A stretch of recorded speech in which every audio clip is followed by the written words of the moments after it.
So what's up guys, how are you doing? I hope you're fine. Yeah, so today I want to cover something very important.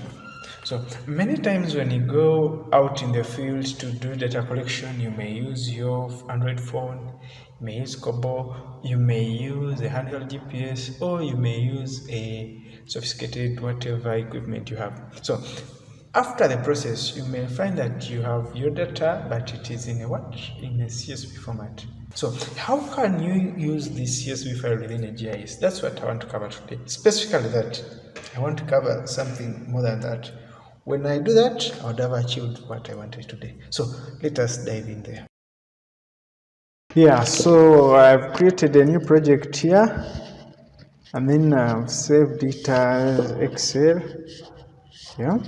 So what I do next, I have a CSV file here. This is a file that I went and I collected data in the field. So as you can see, this is point name. So this is the northing, this is the easting, and then this is the what? The Z. Yeah. So I want to import this point file into QuantumJS. Then I'll save it as a CSV file. Then let me see, CSV, comma delimited, then say save. Yes.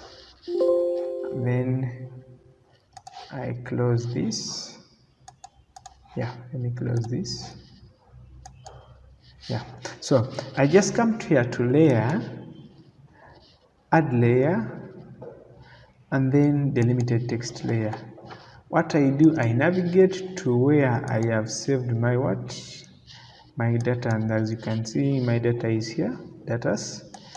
I open, and then I select the X field, which is easting, the Y field is nothing. I can select the Z field, which is Z, but it's optional.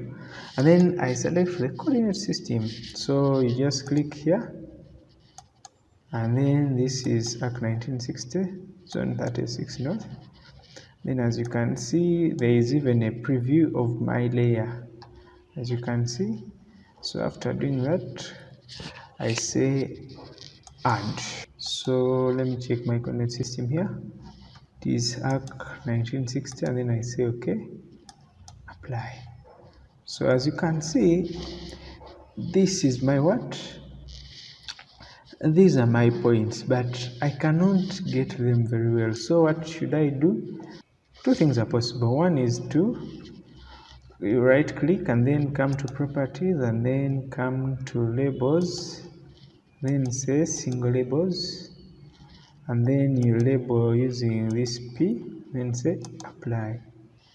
Then you can actually change the format type here.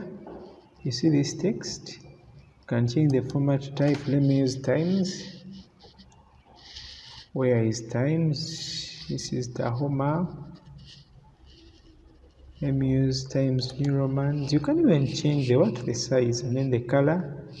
Let me make it red, and I see apply. Then I say okay.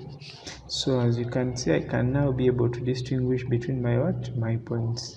So the next thing I can do is to export the point data as a shapefile. Say I right click here, I say export, save feature as, and then I come here and then I select SV shapefile. Yeah, so I give it a name. I'll say datas shapefile. And then I say save. Here I can change the coordinate system.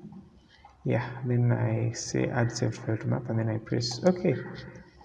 As you can see, data's shapefile has been added here, as you can see. Yeah, and so I can proceed to do whatever I want with this shapefile. Yeah, so thank you. Watch out for my next tutorial.